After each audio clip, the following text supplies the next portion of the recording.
Good evening, little ones.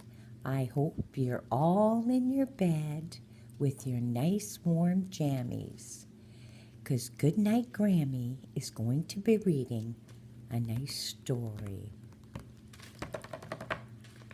And tonight it's called the 5-Minute Goodnight Stories. And my first story is Little Red Riding Hood. So we'll start off with once upon a time, there was a playful little rabbit who always wore a red cloak with a hood.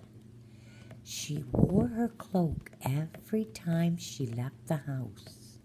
Everyone knew her as Little Red Riding Hood. One day, Little Red Riding Hood and her mother packed a basket full of things to eat. Red Riding Hood was going to deliver the basket of goodies to Grandmother's house. They filled the basket with favorite foods.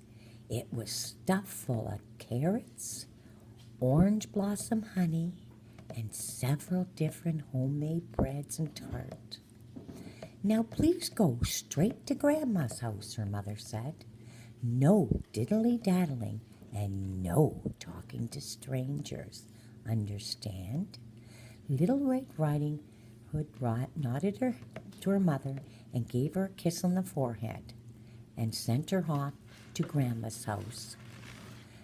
Little Red Riding Hood hadn't gone far when a wolf leaped out of the trees. "Where are you going?" he asked. "I can't talk to strangers," said Little Red Riding Hood. The wolf looked in her baskets. "Perhaps you're going on a picnic," he said. "You seem to have quite a lot of goodies packed in that basket."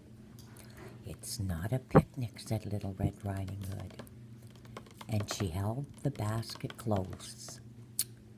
"This is for my grandmother. It was all her favorite things in it." The wolf sniffed in the basket. "No flowers. I would never visit my grandmother without a batch of flowers. She should stop and pick some. You wouldn't want to let her down." Little Red Riding Hood thought for a moment before deciding that this was a good idea. In fact, she was so busy picking flowers, she didn't even notice the wolf run off in the direction of her grandma's house. Meanwhile, in the cottage, Grandmother was too distracted mending her apron to notice a great big hairy wolf sneaked into the house and into the wardrobe. When the time was right, the wolf took Grandma by surprise. "Grrr," snarled the wolf as she sprang from the wardrobe. "Oh my," Grandmother said.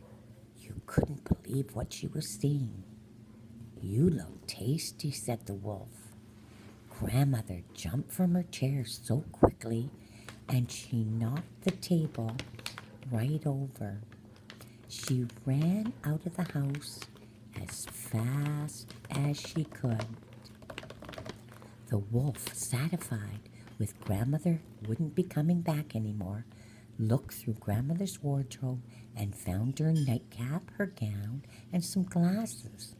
He put them on and leaped into the bed. The wolf nestled into Grandma's big comfortable bed and pulled the blankets up over his nose, and he pretended that he was asleep. Little Red Riding Hood arrived a few minutes later. "Grandmother," she called from the open door. "Grandmother, are you home?" "I'm in here, my little dumpling," said the wolf softly. Little Red Riding Hood hurried inside the house and started straight to Grandma's bedroom. "Are you ill, Grandmother?" asked Little Red Riding Hood. "Why are you in bed?" "Mother sent me over with a basket full of favorite things." The wolf turned carefully to peek into the basket. As he shifted, Grandmother's nightcap fell from the wolf's head, and Little Red Riding looks confused. "Grandma, what big ears you have!" "All the better to hear you with," said the wolf. trying to disguise his voice. Little Red Riding Hood thought her grandmother sounded funny, so she leaped in a little closer to hear better. When she got closer, Little Red Riding Hood noticed Grandma's giant eyes. "Grandma, what big eyes you have," said Little Red Riding Hood. "All the better to see you, Wolf," said the wolf. Then the wolf slowly pulled down the covers, revealing his furry face.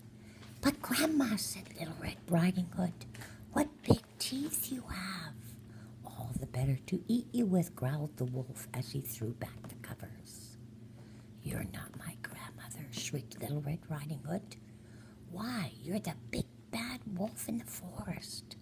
"There's no reason to run," said the wolf as he bared his sharp teeth. "No one can help you." "That's what you think," said the strong voice from behind. Standing in the doorway were Grandma and a big, strong lumberjack. The wolf chuckled again. He didn't seem to be all concerned at all.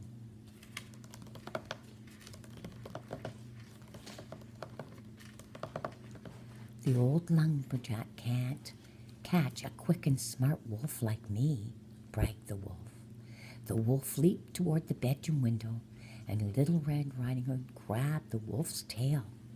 Grandmother snatched up her nightcap from the bed and pulled it down over the wolf's eyes. The lumberjack picked up the wolf and carried him off to the bank of the river. Little Red Riding and her grandmother followed close behind. The lumberjack set the wolf on a big log, and he pushed the log into the water, and the wolf quickly sailed down the river. I hope you little ones enjoyed my story. Stay tuned for another story tomorrow. Good night, my sweet children. Sleep tight.